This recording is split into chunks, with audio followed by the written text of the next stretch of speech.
You know what they say?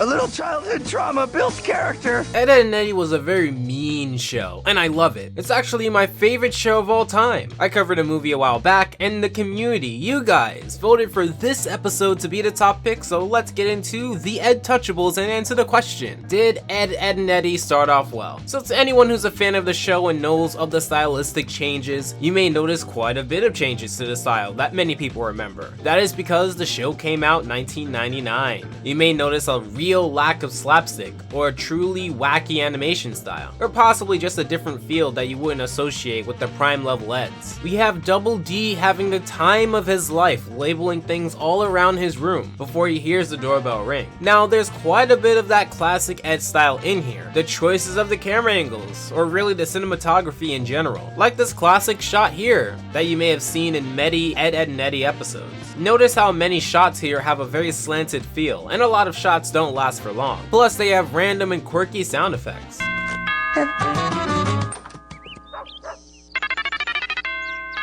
Your doorbell is lit. However, as much as I want to reminisce and look back at the original style and see how it differs from the style that I personally remember, which would be in the seasons to come, I should say that the first episode is far from the comedic peak, and it would have been really hard to say that the show had potential based off of these first few scenes. It doesn't really capture the spirit of the show, and it feels like it's trying to find it. I found a few scenes sprinkled throughout this episode to not only be dull, but disappointingly dull, because I know they can and would go on to do better. So I guess rusty wouldn't be the right word, possibly underdeveloped if that works, would describe a large chunk of this episode.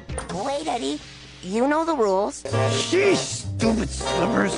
Okay, the slippers are on now. We'll have you clean in no time, Eddie. Look man, you should at least take him to dinner before you do all of that. Also, the backgrounds seem a little too bright. I don't think everything in this episode should be so bright. It's almost as if I'm looking through someone's memory and they have a white overlay on it to make it appear more dreamlike. I guess it comes with the territory here, but I remember the colors fitting in a lot better. So Eddie comes into Double D's room and messes around with everything because he's not as neat as Double D. It does remind me of the shows of the time though, where friends fought and argued a lot more than the friendships you have in modern animation. Also again, the show was mean. It does serve as a neat time capsule for children's entertainment going forward though. I have just one more.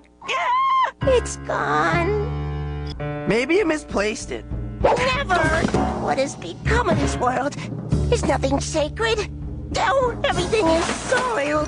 There's just so many things off about this. We have Double D trying to be dramatic with the music, but he doesn't really fit the intensity of the music. You built him up to truly care about the neatness and organization of his room, but you don't inversely have his melting point match his passion. Also, the bed hitting Double D didn't really feel like a bed hitting Double D. Not anywhere at all within the standards of the show. The show knew what squash and stretch and giving things weight really meant. That didn't really go the way that they wanted to, and you'll notice a lack of that certain type of slapstick. I guess you can say lack of a budget and stuff like that really went against stretching and squishing the characters into creative proportions and creating very funny variations of hitting the bed. But I truly do enjoy wacky shows like that. It's kind of a shame that many shows today don't really do that, because that was really a staple in animation period, having characters essentially be cartoon characters and not have the same human limitations. They can squash, stretch, rip apart, and they're okay. Or at least they'll be okay in the next scene. I do wish that we had more cartoons like that. So the roles switch and Eddie is now schooling Double D, saying that you can't have people touching your stuff. So to cheer him up, they visit Ed. Hey, Eddie! What's up? Hi, Ed, Double D! Ed within this episode actually really isn't that dumb. Sure, he may be a little slower to the punch, but he's nowhere near his prime later in the series. In this, he's more of a bigger guy who pals around with his friends despite having more strength. He's good intentioned, but you shouldn't tempt him. Also, if I can describe this episode with one still frame, it'd be this. This is legendary. So because Eddie and Double D rolled a nat 1, they fail on epic proportions to scare Ed, the Self-Master, and now they're stuck in his death pit grip. Sarah comes down, not the stairs you'd see later on, but apparently this is a different room. I'm not sure, but I am sure that she's missing her dolly, or at least she says she is, that she apparently looked everywhere for. Look at this shot though. What is eye level? Why is her hair crying? Because that's definitely a teardrop, and someone should explain to you where to place earrings because it's not that close to your head. She throws a temper tantrum to fitting background music, torturing the Edds quite extensively. Interestingly enough, she doesn't threaten to call mom on the matter here. I guess she's a level 0 Sarah. Shame. So after getting all of her bratty younger sister energy out, Double D expresses similar concerns that he also has a missing item. I just don't understand the hearts around his eyes. Not in the sense of that she's younger than him, I think, but more of Sarah was interested in Double D, not the other way around. So again, lots of interesting changes here. We also have Eddy taking the leader role as he would later go on to do in the series. I'm actually quite fascinated by his design here when he's laughing. I don't know what it is specifically, but if I were to guess, the combination of his head shape, his really big eyebrows and giant mouth give him a really evil and slimeball look that would more or less match up with his personality. Beware of the toucher! Serial toucher on the loose! Hide your stuff! Hide your valuables! Hide your kids, hide your wife, and hide your husband because they everybody out here. Now this is really the only scene of the episode that gives us that collective cul-de-sac childhood innocence feel. Shows like Hey Arnold would also be doing stuff like this much earlier, so it was a normal thing. But it's fascinating they focus a lot more on the Edds rather than the Edds versus everyone else. I think the latter is what sold this for me because other characters are just as important. I also found it interesting that they were willing to give him money to solve this. I guess this was before the other kids caught on that they scammed a lot more often. What you doing, Ed? Oh, Ed, I'm liking your haircut. You want to feel too? Okay.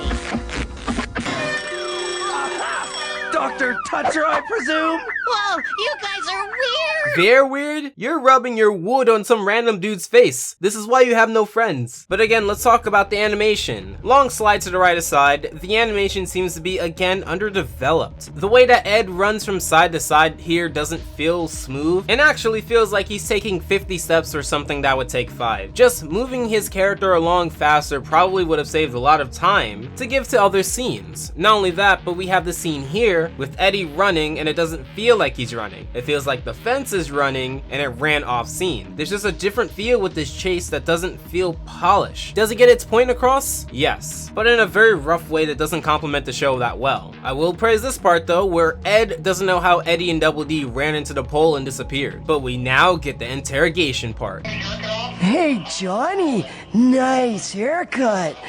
Double D's got a surprise for you. The feel of this part is interesting. I don't remember Ed talking like this, or for so long. He feels more like he knows what's going on. It's definitely interesting to say the least. So they make a lie detector out of this computer, a toaster, and whatever else they had lying around, and Johnny doesn't spill the beans. Now Eddy does try to interrogate Plink as well, so I assume Plink was well integrated into the cul-de-sac before the episode became a thing. Or possibly Eddy is trying to get Johnny to talk, but smacking him led into apparently a false reading to come from the lie detector. I wonder if that was truly Plink, or if it was the sudden movement from Eddy smacking Plink that led into the lie detector going off regardless. So it leads into this water gun scene here. Now this scene is really cool because they really do play around with tension here. They make it look like Johnny cares about Plink swelling up somehow, but Johnny ends up stealing the beans, which makes them correct until I found my dolly under my bed. It's true.